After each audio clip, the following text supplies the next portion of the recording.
Good afternoon, everyone. I'm Dr. Tamesha Price-Brock, the owner and CEO of Prodigious Music Concepts, LLC, and you're joining us for the first series of our 2021-2022 Colloquium Series for music educators and music majors.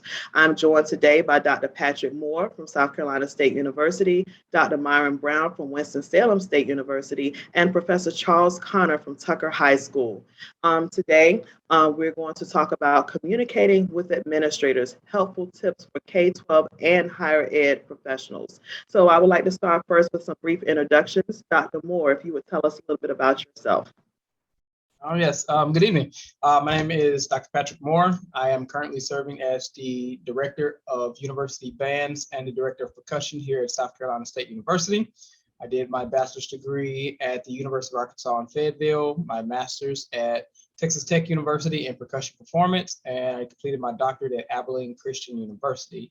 I'm also a published author with compositions being composed with Alpha Publishing Company, as well as Kindor Music, and I also present at numerous music education conferences around the United States and globally each year, and I'm very excited to be here today. Thank you so much. Dr. Brown, if you would introduce yourself. Hello, I'm Myron Brown, and I bring you greetings from Winston-Salem State University, where I currently serve as the chair of the Department of Music. I completed my bachelor's degree at Birmingham Southern College, my master's at the University of Houston, and my doctoral program was at the Cincinnati Conservatory, all in piano performance. So I've been teaching at Winston-Salem State University now 11 years, going into my second year as the department chair. Teach primarily in the areas of piano, music theory, have also served as the accompanist for the university choir, as well as the faculty advisor for the gospel choir. Outside of the university sphere, I do serve as the president of the Winston-Salem Piano Teachers Association, also the minister of music at a local church. So I look forward to today's conversation. Thank you, Dr. Brock. Thank you. And Professor Conner, if you would tell us a little bit about yourself. You're on mute. Good afternoon. My name is Professor Conner. Currently serve as the Director of Bands and Music Technology here at Tucker High School, located in the DeKalb County School Systems in Georgia. This is year 16 for me. Taught in North Carolina for 7 years, taught on the south side of Chicago for 4 years, and most recently 2 years in North Las Vegas.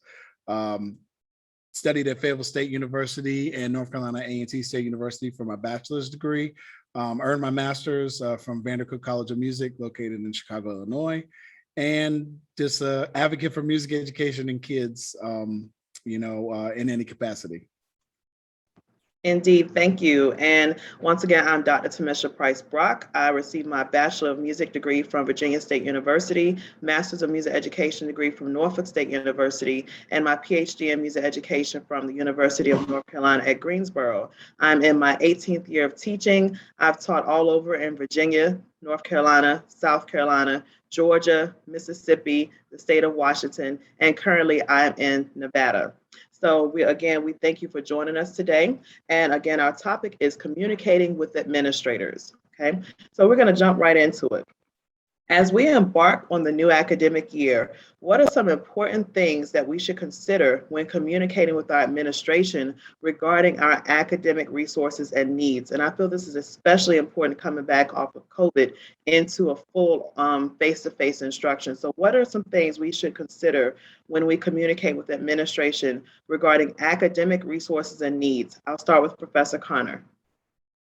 Well, I know for me, in my experience, in terms of good relationships with administration and in terms of academic needs, is really to echo your vision, what you would like to see for your program and for your kids. And I'm an advocate of a comprehensive program. I grew up in a comprehensive program, and teaching. I didn't know, for an example, that having a middle school jazz band was, not the norm. That's what I grew up in. And so teaching in different areas, not seeing that, definitely echoing, your vision and what you would like to see for the kids matriculating to your program from the middle school, because that's the only way we can survive as high school students. So having, those conversations, sometimes they're courageous conversations, difficult conversations in terms of your vision and your end goal. There's a saying in education, begin with the end in mind.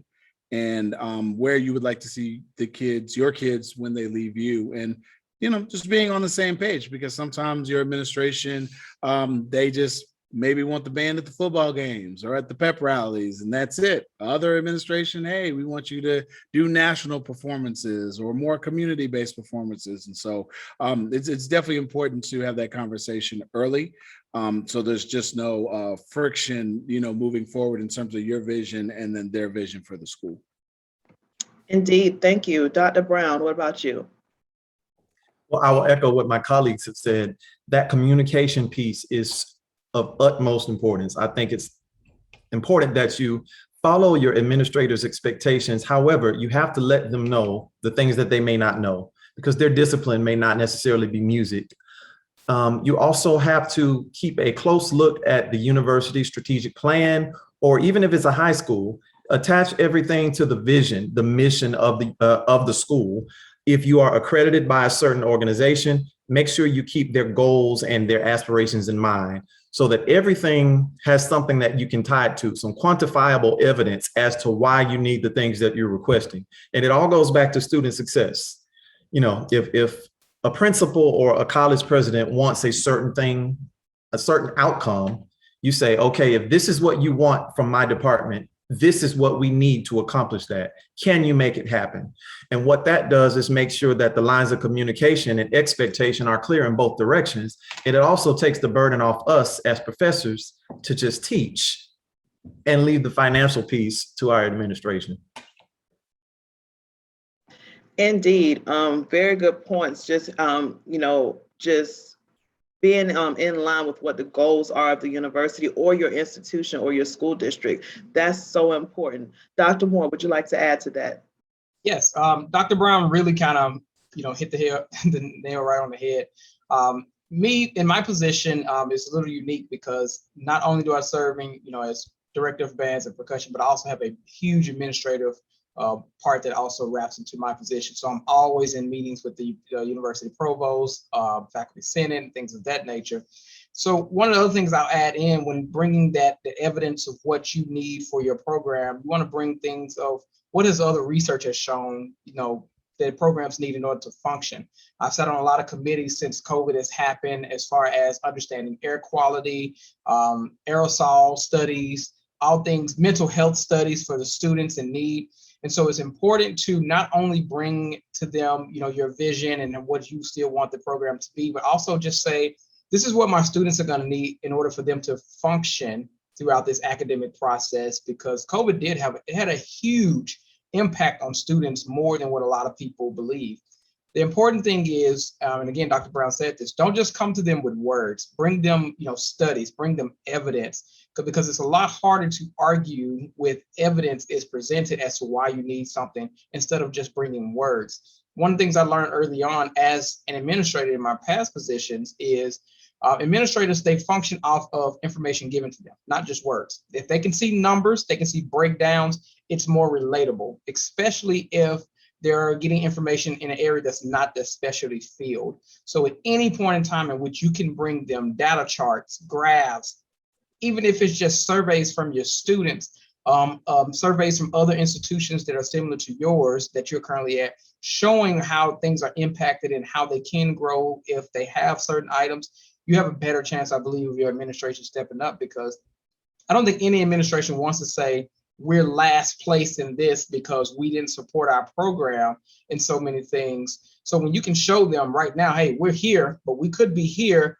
or be right equal with all other institutions that are similar to ours if we have these things here. And it will continue to bring great morale for the students that will not only succeed in your program, but in your whole institution. And we want to make sure that the students are succeeding no matter where they are and what they're going through, and being able to provide that support to them. It is very essential to their mental health and their physical health. Indeed, indeed. Very good points from everyone. From having that courageous conversation, you have to, take risks sometimes, as music educators, to have those courageous conversations. And you'd be surprised that just that alone can be appreciated by administrators, because many people maybe before you have not had the guts, so to say, to have that conversation. So you're going to receive some type of support just off of the fact that you considered it, and then say, wow, I've never had someone come to me before and state that this is what you needed. I've always assumed, which goes into something that Dr. Brown mentioned, that we have to remember that we are unique in our profession, that there may be many math teachers, history professors at your school, but in most of our situations, whether it's higher ed or K-12, we are the only one in our institution that does what we do. So we can't assume that our administrators understand that or understand the facets of it. They may not understand what it takes, to really run the arts program if they do not have an arts background. So we have to do a lot of educating and showing and discussing and having that data, having those numbers so that they can see that I would like to have this method book because it has been proven to increase reading ability, reading fluency, sight reading fluency, as opposed to I just want this book because this is what everyone else in the district is using. So having those hard numbers are important.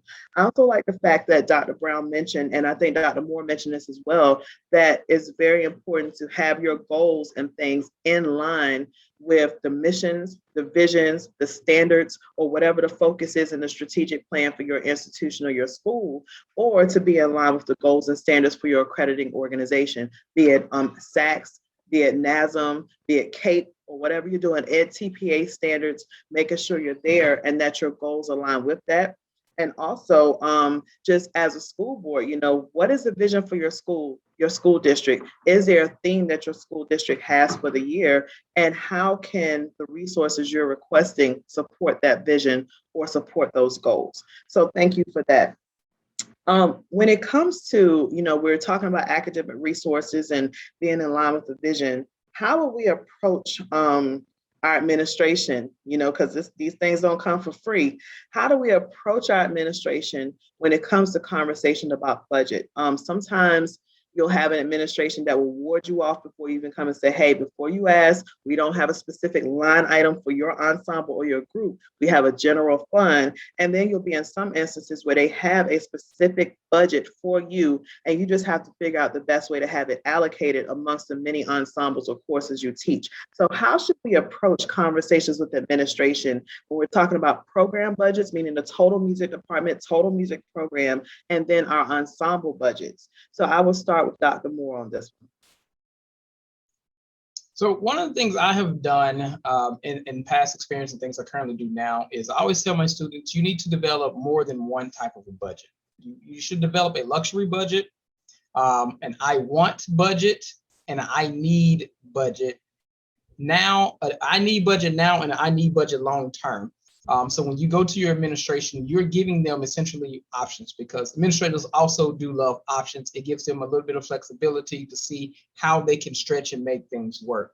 I like to look at that luxury budget, meaning this is the top of the line of every single thing. I give this to you. I won't need to come back to see you for X amount of years. The I want budget is just my complete wish list. If I had all the access to money in the world, what it would look like for me to function. The I need now budget outlines what we need to just survive, either it's for a semester or the full academic year, or the I need budget long term, showing that this is what we're going to need up to at least 5 years to make the program be able to function, and to display growth, how it can make the program grow, also make the institution grow, and how it, well-rounded.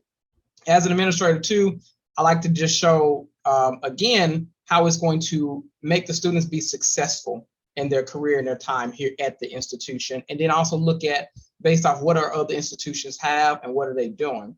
And then I also try to present items to the administrators on, there are many different programs now in which you can apply for grants. There are other programs too that are willing to give you multiple discounts for just using their products and their items. I'm a Vic Firth education artist, so we get large discounts because I use Vic Firth items on marching percussion, We get other discounts on symbols, anything like that. So I could say this might cost me $500,000 to get this, but because we have this relationship with this company, it's only gonna cost you $100,000. Well, that looks a whole lot better than this item.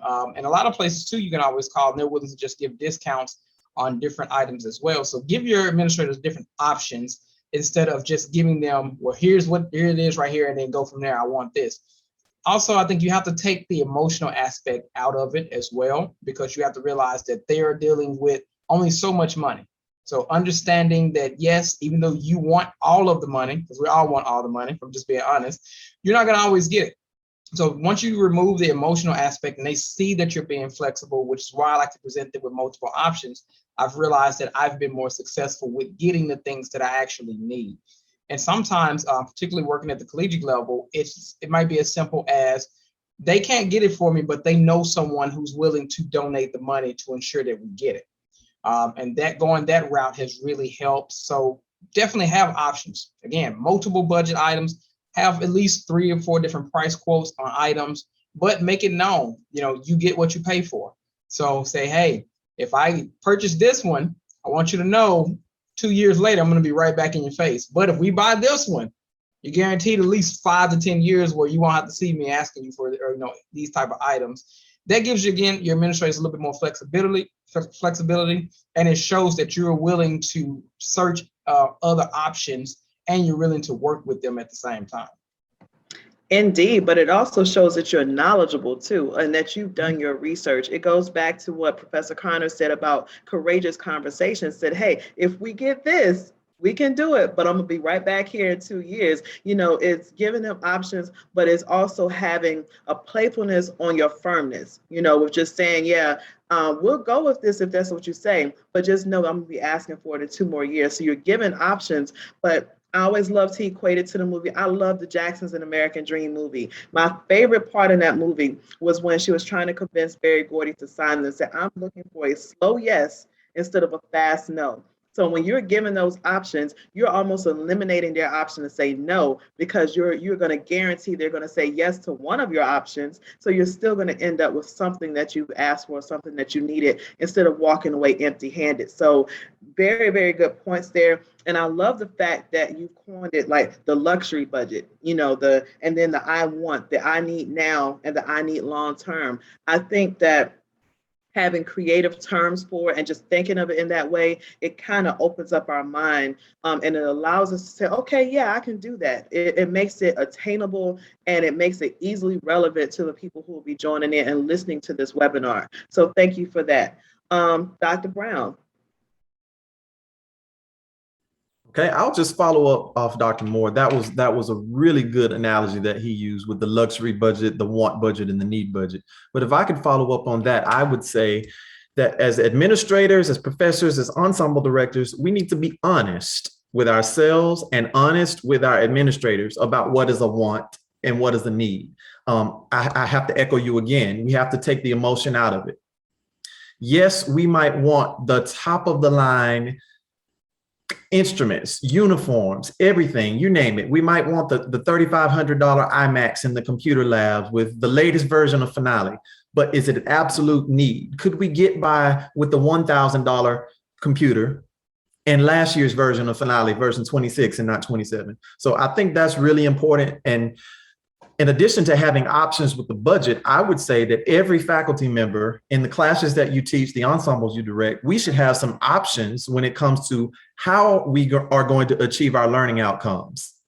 For example, if one of your outcomes is to have effective rehearsals, to expose students to music of different cultures, to engage the community, you can say, I can do these things if we have a budget of $50,000. If the university only has $35,000, we can do these things. If we only get a budget of $500, there should still be some options, especially for those of us who've had many years or decades of teaching experience across K through 12 and or the university. We should network with our colleagues across the country and find creative ways to get things done, because there are millions, maybe I'm exaggerating, but hundreds of at least of arts organizations out there that operate on $0.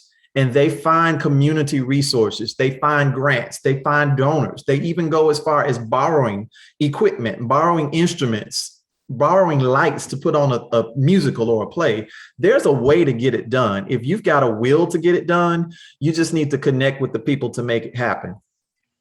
And the last thing I think I would also like to say is when it comes to money, as I'm going into my second year as an administrator at the university, I'm learning a lot of the fiscal responsibilities of a university and how we have to be diligent in managing our taxpayer dollars that support the school. And, you know, a lot of our administrators at the top, they have to look at the bottom line, period. However, I like to encourage those administrators that some of these things, which may not look feasible right now, could be seen as long-term investments into the health of the department, the health of the university. For example, if we had this opportunity, we could attract potentially 50 more majors every year who might otherwise go to that school across the way. And so those are the things I think that are going to sell the things that we say are needs, the things that will grow and propel us to the next level so that we can be students' first choice when they're looking at colleges and not 2 or 3 down on their list. So. Indeed, some good points. And I like what you mentioned towards the end, with, giving some advice for our administrators too, to say, hey, yes, as educators, we need to look at it and say, hey, how can we compromise? Do we really need this? And being honest, but with administrators too, before you say no, consider the possibilities of what this could mean. While the band or the choir or the orchestra may be a small portion of your bigger picture, look at how it could attract future students to our universities and kind of be mindful as in the long run. This seems like a big ask right now, but how can it pay off? Or look at the number of students who have come to your institution by way of the band, choir, orchestra, and how many students are still there matriculating through the program, and how those dollars from those students may not have been there had they not been exposed to some of our organizations or our ensembles. So, having everyone look on all ends of the spectrum and looking through different lenses, I feel is extremely important. But I would also go as far as inviting administrators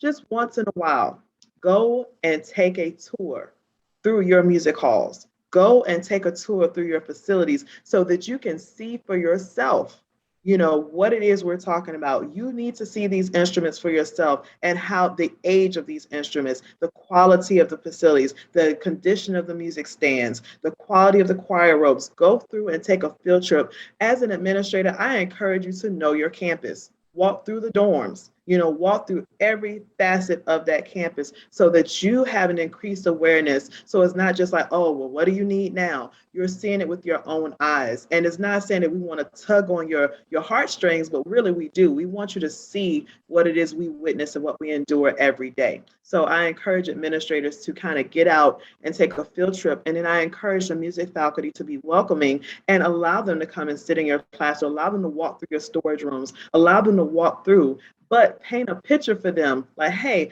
could you imagine seeing this here? Or could you imagine if we could repurpose this room for this, how many students we will be serving? Which goes back to something Dr. Moore said too.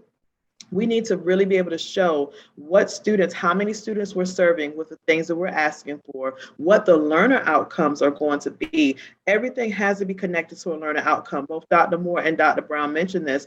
Everything should be for the betterment of our students. And again, take the emotions out of it. I agree with that wholeheartedly. So thank you for that. Professor Connor, would you like to add anything when it comes to program budgets, be it for, especially for our K-12 people? This is where we have a big struggle just every year, no matter what district we're in.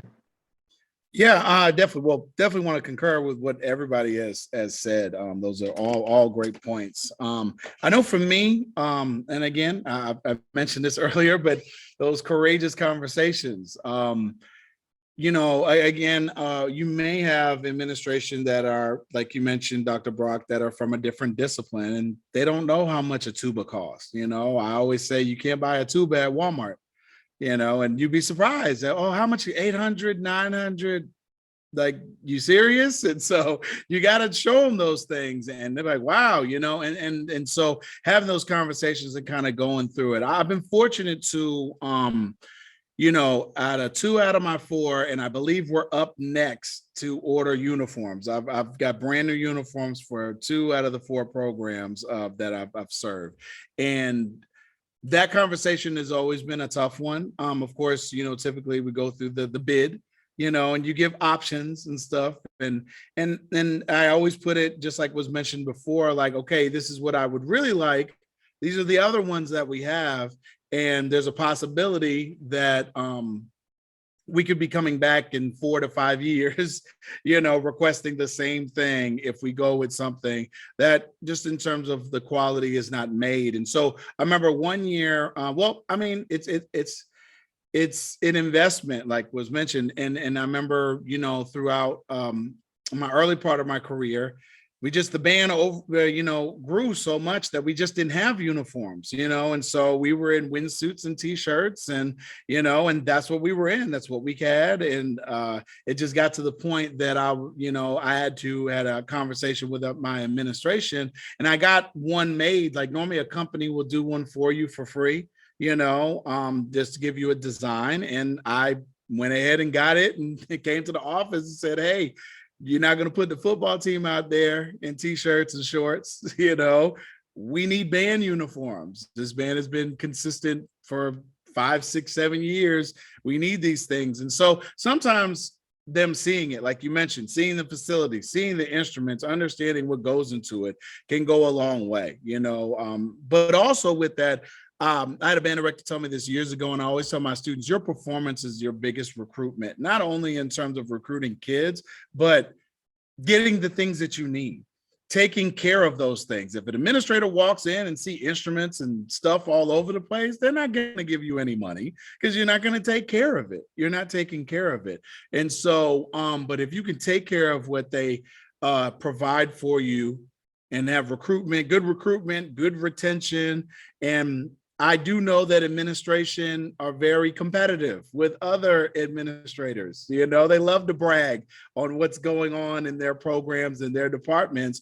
And if you're doing well, then that's good. I also coach as well too. I've coached high school basketball, and I always say when you're winning, you get everything you need. And winning not so much in terms of winning games, but doing well. You have a small, if maybe your program's still growing and developing, but if you can just bring kids in and excitement about it, they're like, hey, we want to invest in that. I mean, think about cars, a car salesman. They're putting the nice, pretty, expensive cars out there to be seen. And if you can have that product that people enjoy, and the community's talking about, and they're investing in it, then you'll get the things you need, but you have to have those conversations. Again, I wouldn't know what the biology department would need. So I can't expect my administration to know those things either, unless we have those conversations. But you have to be firm. Take the emotion out. I know that's something I struggle with from time to time because we're all passionate, and we have to have passion in what we do as musicians. If we don't, then I don't think we're doing it to the best of our ability. But we have to pick and choose our battles and know the way to approach those situations. But just in terms of informing everybody in all parties how this all works together. I want to jump in and say one other thing that I found to be essential, and I think a lot of young educators really need to do this. Don't just go to your administrator's office and schedule a sit down with them. You need to bring them to your area. And once you bring them to your area, then they can really see firsthand what actually is happening, what actually is taking place. Since I've been here in South Carolina State, they've always, it's always the fight. We need more instruments. We need some money to at least get some instruments, this and that. And so I literally had the president and provost come down here and sit in a rehearsal and watch and see the difficulties that we're having with many of these instruments. Come look at our instrument room to see the wall that's just piled up to the top with broken instruments. I brought a repair technician in, and he went through every single instrument that we have in inventory. This is what's wrong. So now you're getting feedback from not only me, you're getting it from a professional who fixes and repairs instruments, and you're getting to see how the students are reacting with the instruments. You see the frustration on their face. You see them talking about it. You hear it.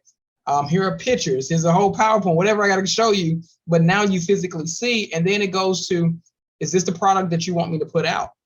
Because I can't do this, at a top level unless I have certain products. So that goes back to that budget list. Now let's go back to this list. This is what I need, and then I can give you this product. You want me to recruit better? Well, kids aren't they don't have great instruments at high school. You think they want to come to a college without great instruments? No, they're not going to want to participate. So all these things really wrap around that. And I always like to say, remember, I'm not just recruiting for the band. Every band student goes to the university.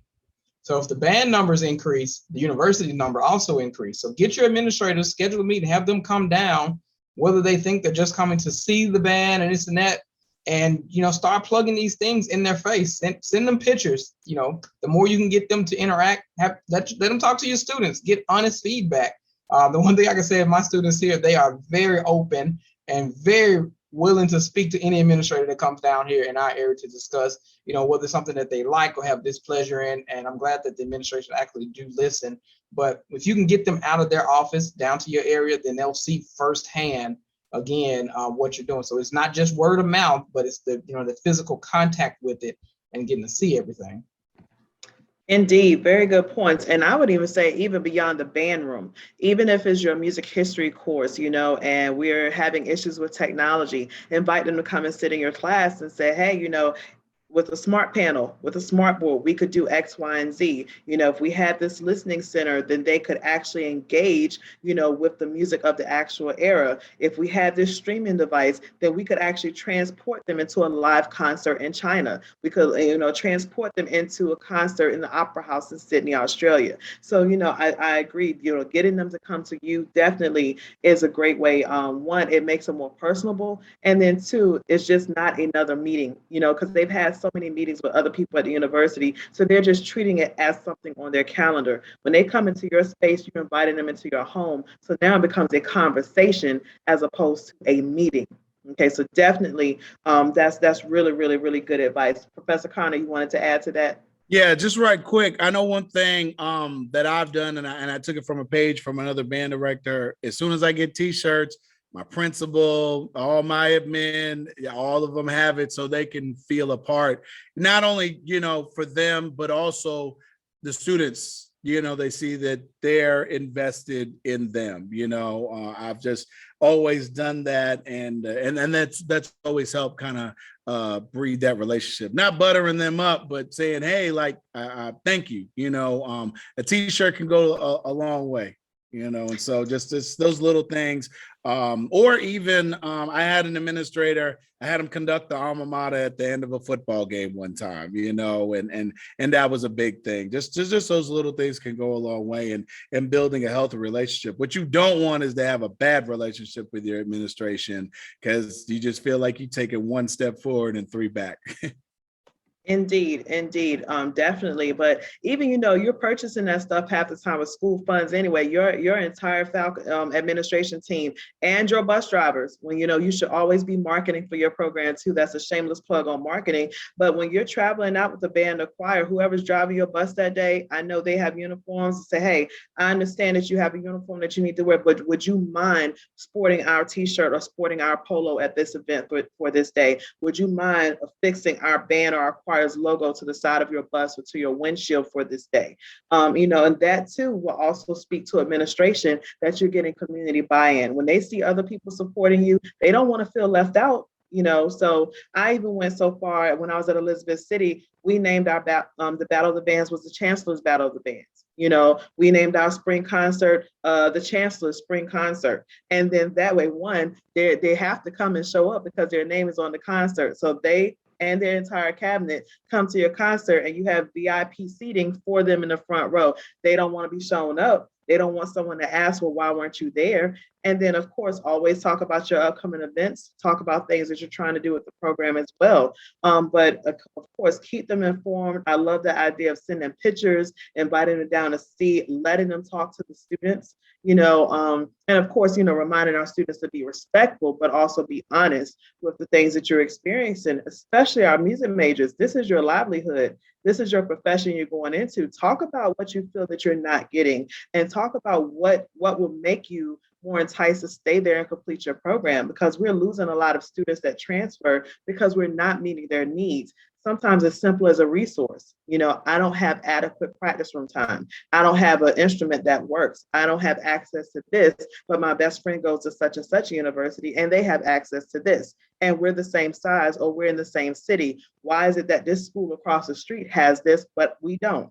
So, those types of conversations can be very helpful. So thank you so much about that. Budget is always a big topic. It's one that's not going anywhere. We just have to figure out a better way to have these conversations to get what we need and be creative.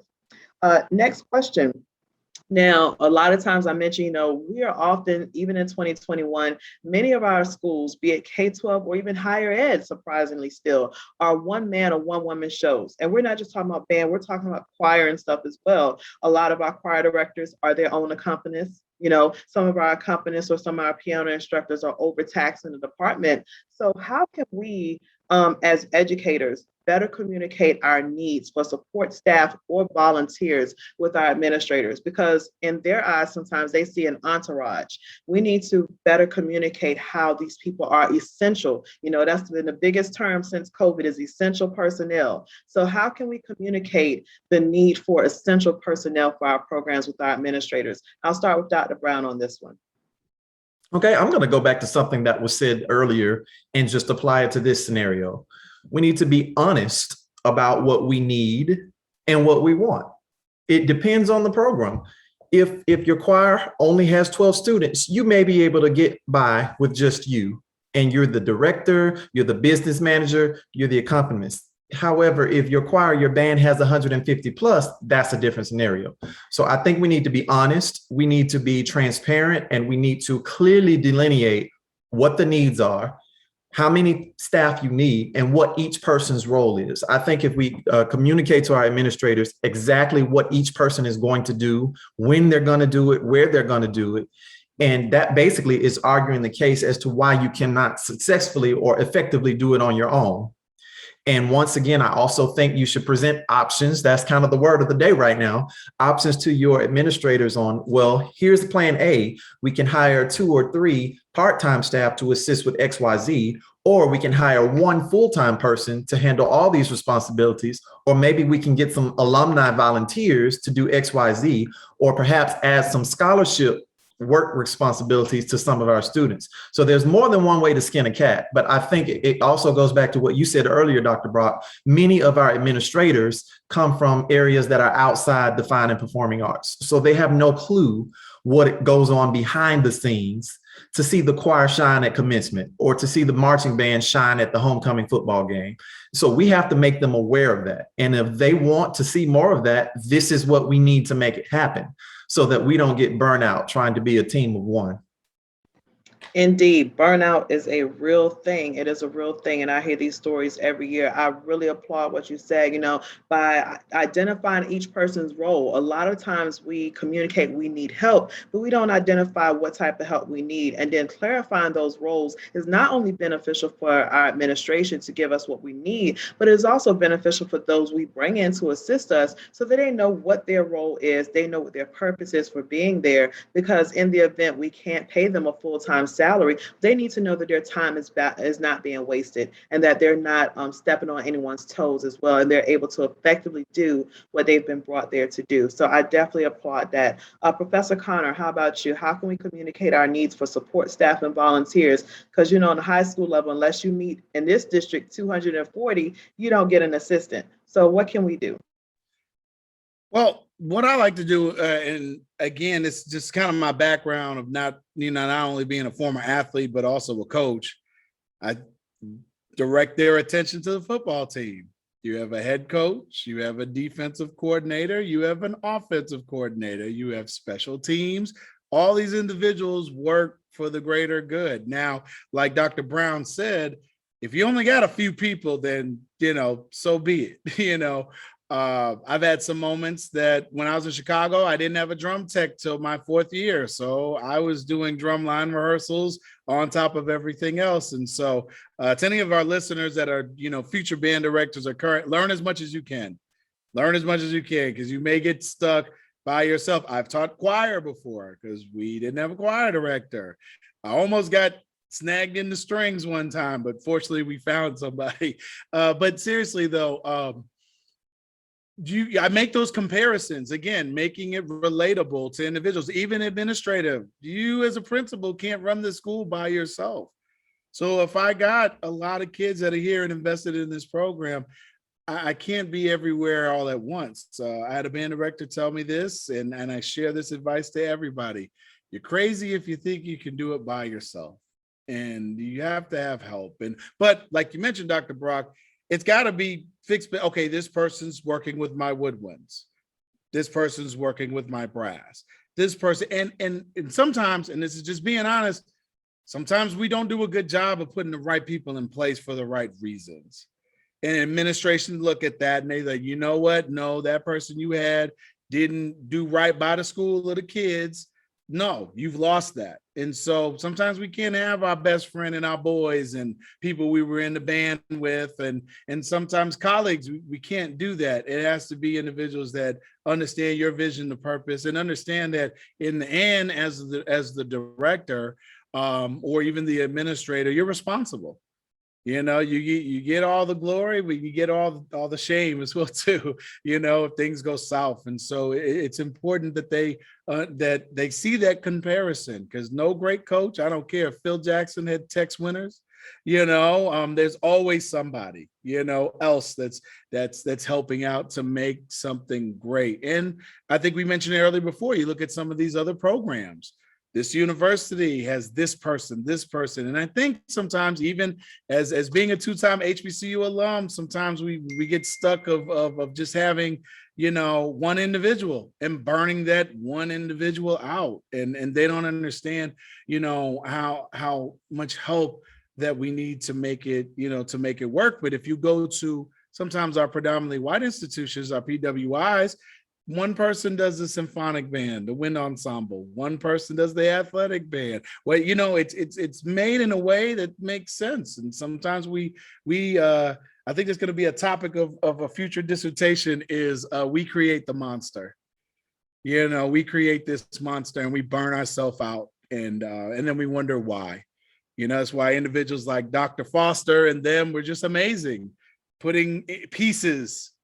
You know, you got the king and you got the knight, you got all the pieces around to make it, you know, the Foster Five to build that dynamic program. And they've kind of kept that going since, with, you know, notable alum to come and that are degreed and highly certified. So I can go about this all day, but it's important to know that big organizations, or organizations that are successful based off of communication and having a team. You have to have a team.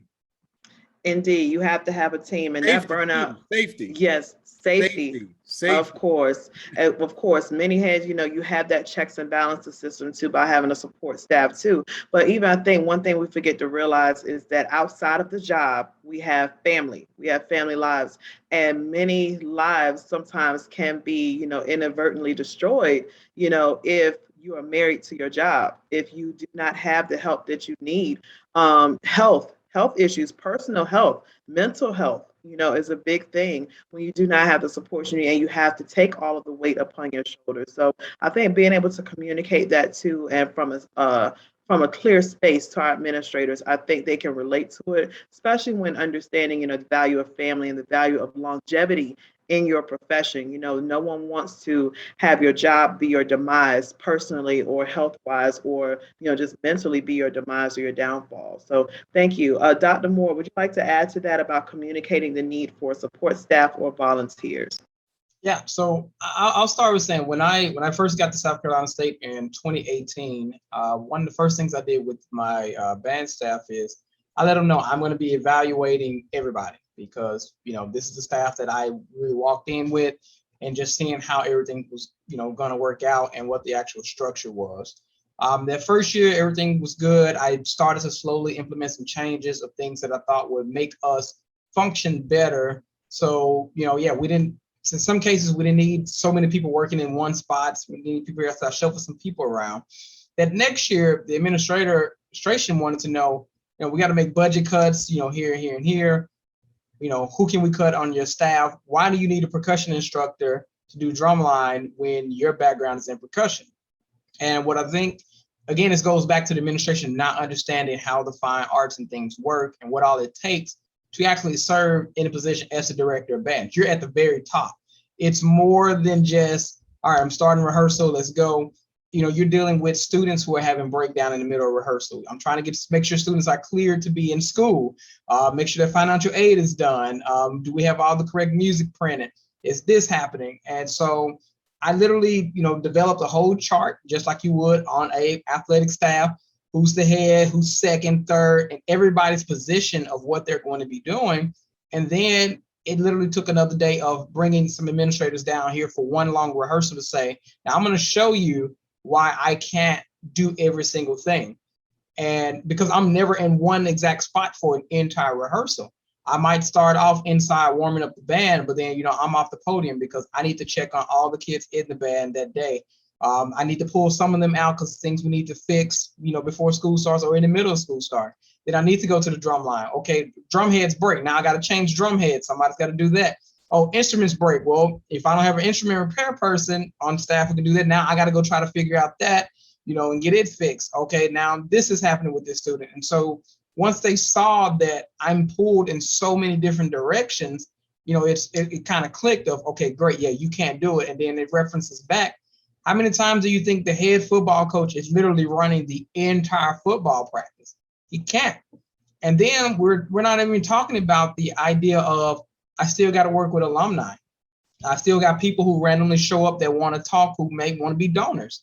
There's the political aspect of it where I'm in meetings with you and administrators in the middle of a band rehearsal because you got questions about things that we got coming up. We're trying to schedule events and performances so we got to have a support staff that when I can walk away and still know that rehearsal is still going to happen.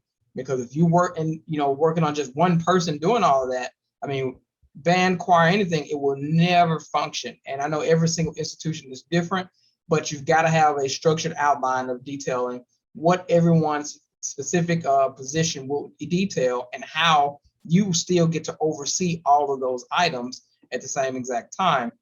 Because again, it goes back to, well, they feel like, well, you're the band director, you should be able to direct the band, but they don't understand that directing a band means separating the band as a whole multiple times throughout the day before they come together and play one song. We don't all just sit in the room at one time and then go. And then I haven't even mentioned the auxiliary unit. I need to see what they're doing. Do I like what they're doing? There's been many times where I've gone and watched the auxiliary rehearsal and I go, no, I don't like that. We need to start over. We need to figure something out.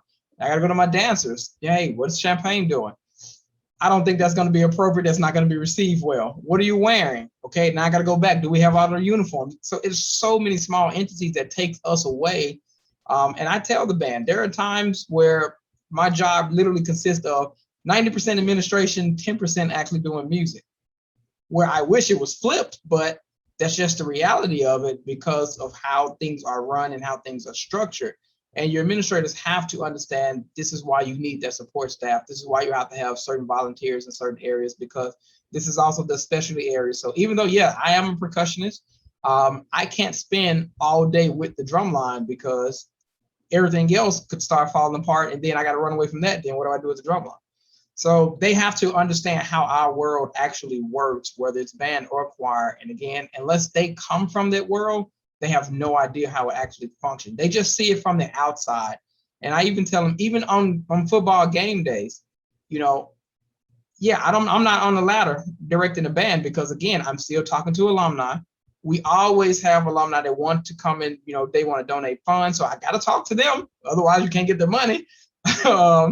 Even in public schools, you've got to talk to alumni. You've got students who were once there who are coming back that want to know, can they help? You want to stay friendly. You want to stay friendly with their general audience because you want the community to support you.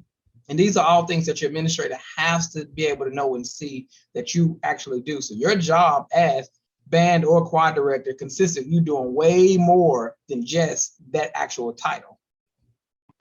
Indeed, so profound. I agree with everything that you said. And, we wear many hats, and while administration can say they understand that, they really don't.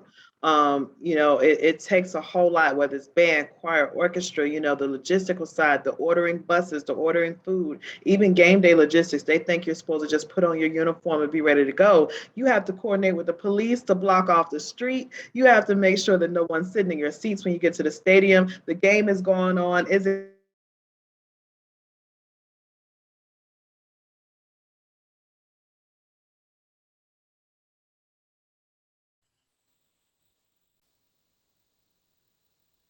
I think we might have lost her. Cap is about to close, just conversation. It goes back to being honest in our conversation, having a plan in our conversation. That is a big thing with what we're doing. Okay. Dr. Brown, did you want to add anything before we move to our final question? Well, this really wasn't the question, but I have noticed that we've talked about football and sports a lot today. And there's nothing wrong with that. However, at the higher institutions, I know athletics seem to be like the cream of the crop. In some cases, you would think some schools place athletics over academics, but that's another lecture. But the reason I bring that up is because the band program specifically, I think is just as important as the football team in some places. I would love to see the data.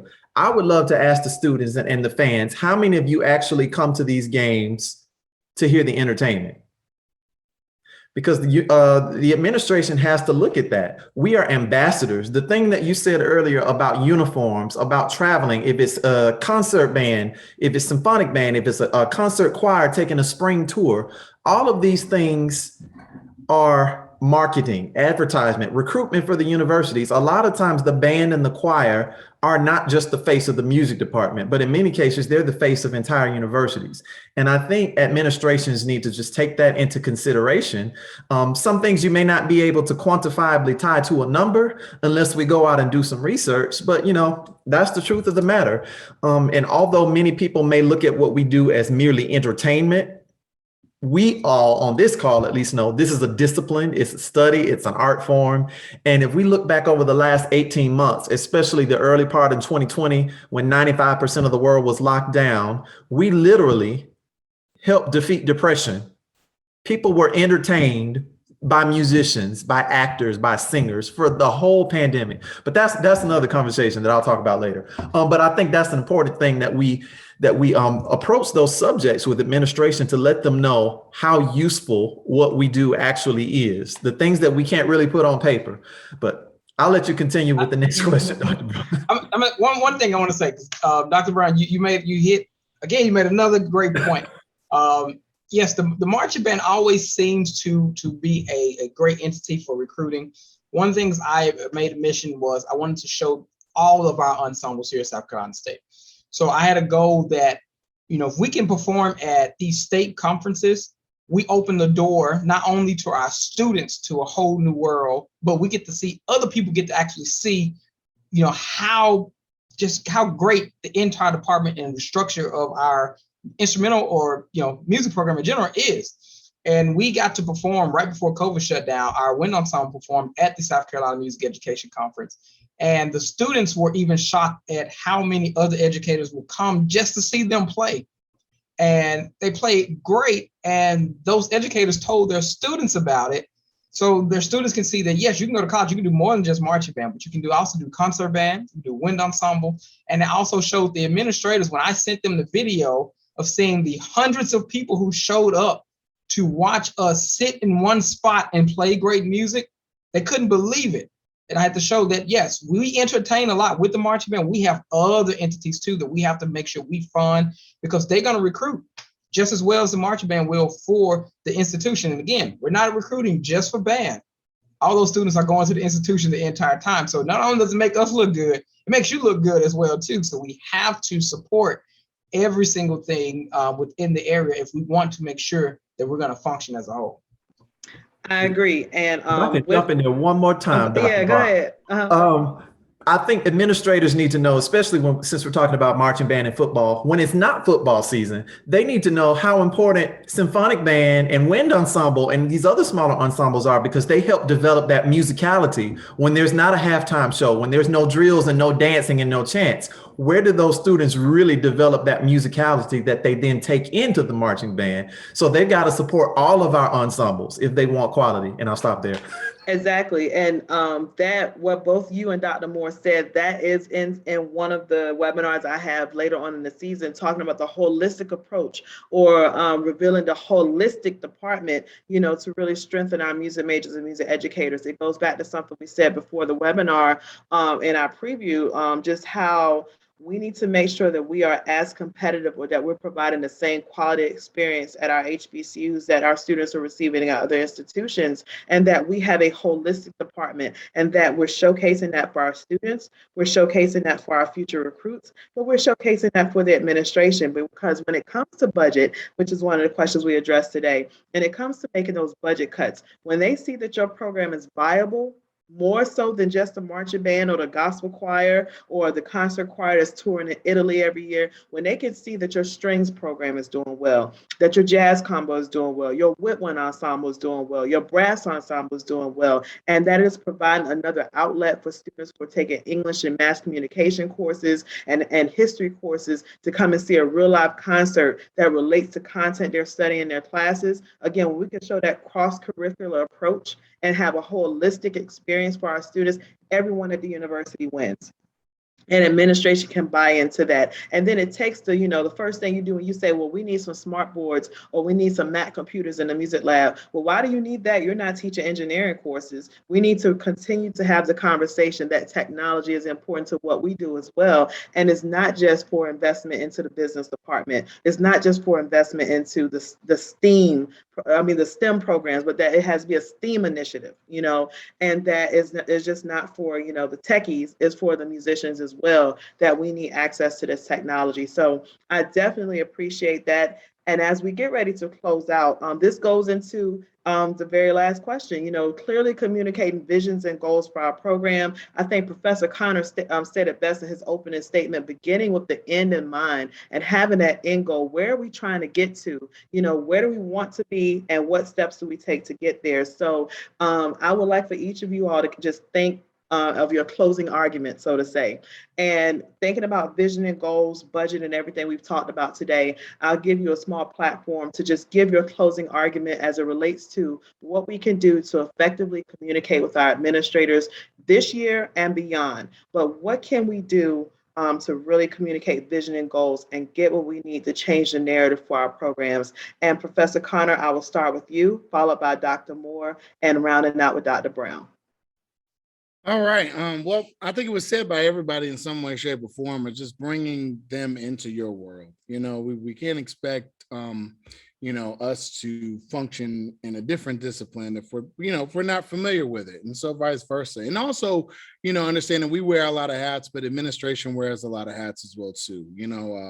One of my band directors, Mr. Timothy Chambers, used to say, "All right, if it was only music." And that was some of the biggest advice that he gave me. It's not just, you wish you could just do rehearsals and things of that such, but just like Dr. Moore said, we wear a lot of hats, and we have a lot of different duties that we have to do. And so we have to understand that our administration has that as well too. They have meetings, they have other, responsibility. They're responsible for the entire school. So, as a young director, I used to go in to the office, with guns blazing. I need this, and this needs to happen, and then as I've gained experience, coming in there with data, coming in there with taking the emotional aspect out of it, and understanding that we're all here for the betterment of the kids, and let's figure out the best solution that we can, come up with moving forward. But bringing them into our world, and also kind of seeing,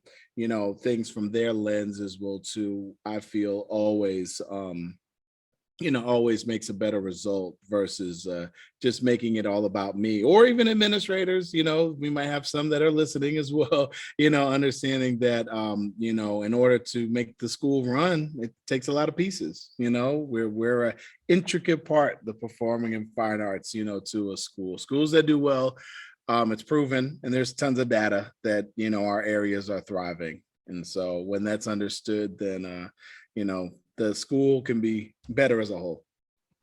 Thank you. Thank you. Dr. Moore? One thing I will mention that all music directors, whether band, choir, strings, learn to think like an administrator. Don't just think like a musician. And I think that's the one thing that we don't really teach well in a lot of cases is how to think like the people you're going to be going to on a daily or weekly basis. I was fortunate enough to learn at an early age, don't just present to them words, present to them information, present to them facts. If something wasn't working in one of my programs, I kept extremely great notes of it. So at the end of the year, I can say, hey, because we didn't get this, we couldn't do X, Y, and Z, which caused us to not also do X, Y, and Z for the future. But now if we could do this, this, and this will lead to this, especially if it leads to revenue growth in any kind of way. That always will trigger your administrators' ears and make them want to listen in. Always be flexible. You want to be able to present multiple options each and every single time, because that's lessens your chance of getting a no. Because none of us like to hear the word no. And so giving options lets them know that, hey, you're at least being flexible, and you will realize the more they see that you're being flexible, the small thing that you wanted to get, you actually will get that, and then you'll probably get a whole lot more because they know, at least I can come to this person and say, look, I can't give you the whole 5,000 right now. I can give you 2, but next time I'm going to give you that 5 plus a little extra because you're willing to work with me. Also learn to communicate with outside people who are willing to help, because those outside people, whether they're alumni or just people in the community, could put you in contact with other people who are willing to help you in ways that you didn't know that they could. When I was at Houston Baptist University before coming here, we did a band concert in the spring, and we had an event trip coming up where we were taking some of the students to Hawaii. And he comes up to me at the end of the concert and he said, hey, I would like to have lunch with you. And I almost said no, because again, I'm so busy, but I said yes. Sat down, come to find out he was a retired general in the US Navy. He played trumpet in high school and just loves donating money to band programs. So he literally gave me money to buy instruments for all of our instrumental techniques classes with no problem, which I was again able to go to the administration and say, hey, remember the instruments? I don't need those anymore. We got a donor that comes in. Now they've shifted their focus, and they still gave me more money because I found an additional way to get the things that they couldn't give me. And he paid for the trip for many of my students at the same time. So you never know who you're going to meet. You just got to be able to communicate it. And again, showing your administrators that you can be flexible to get the items and things that you need. Definitely focus on all those different type of, the luxury budget, what I need now, what I want, and then just be honest with yourself. And I said it, and I say it again, take the emotional aspect out, because yes, we're extremely passionate about it. And that's a great thing, but everybody's not going to be as passionate about the one thing that you are passionate about. And we have to learn that as a whole. Once we learn that, it will not only take stress away from us, but it will also keep us from being so burned out so quickly, because we are constantly thinking, even when it's time for us to sleep, we're thinking, what can I do to get better? How can I do this? Why don't they understand this? Why doesn't this person understand that? And before you know it, we still haven't gotten anything accomplished, except for we've gained more stress. Our blood pressure is up. Now we're tired. We want to quit. We want to run away. And we can't do those things. And the last thing I'll say is show your administrators how the things that you're doing affects your students, how it helps them in such a positive way of not only being successful in their other classes, but how it's going to help set them up for success in the future in the real world once they step out and they go get a job. We teach discipline, communication skills, management, time value. All those things are taught in one standard music class at any given point in time. And once the administrators are able to see those things, they will be willing to want to work with you more, because they know if they don't work with you, they're going to be losing a whole lot of students. And I don't think any administrator wants to go to any school board of trustees or anything to say, I lost X amount of students because I wasn't willing to give them the support and things that they needed to be able to function. Thank you. Thank you. Dr. Brown. I don't know, there's so many themes that we've continued to repeat throughout this discussion. And I'll just, summarize my thoughts. It is so important to communicate effectively with administrators. from day one, even before an academic year begins. And I also think it's important to let them know the successes and the challenges that you're having in your programs along the way. So be in constant communication with your administrators, not just when you need money or when you need uniforms or instrument repair, but throughout the year. Know your institution's goals, know your accrediting body's standards, know what's happening in schools that are similar to your program and other programs that you inspire to rise to.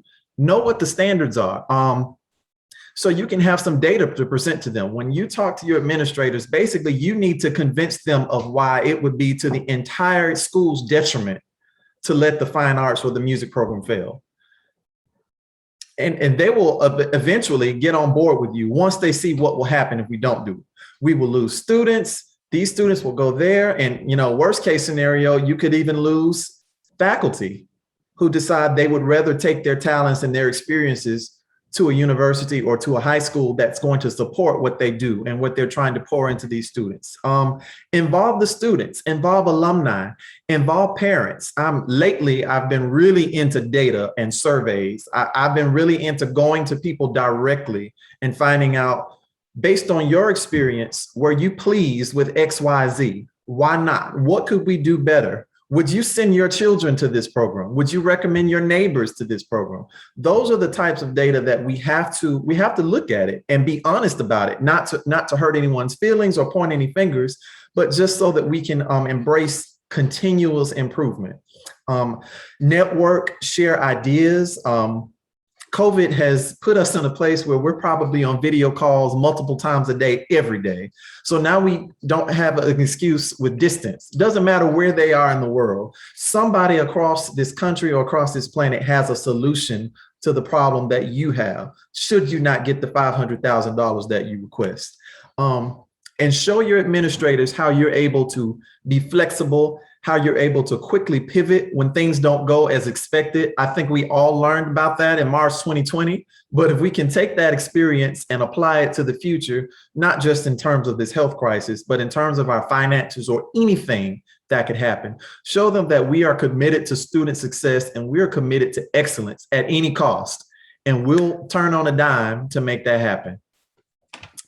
Indeed. Thank you all so very much. And for those of you who will be watching this webinar, I hope that you've gained some things that you can immediately apply to your programs. I hope that we've been able to provide some clarity. For those of you who are on the verge of burnout or on the verge of uncertainty, I hope that this reassures you and gives you a refreshed spirit and refreshed motivation to push and to go and have those courageous conversations with your administrators to turn things around for your program. I hope that what we've said today has reignited your passion and your confidence in what you love to do in the field of music, and that you're able to take the things that you've gleaned from this video and share it with others as you all work together to educate our students and to promote successful programs all across the nation and internationally. So I would like to thank you on behalf of the panelists on this call, on behalf of Prodigious Music Concepts Incorporated, and on behalf of Tempest Musical Instruments, who endorses and co-sponsors my broadcast. I would like to thank you so much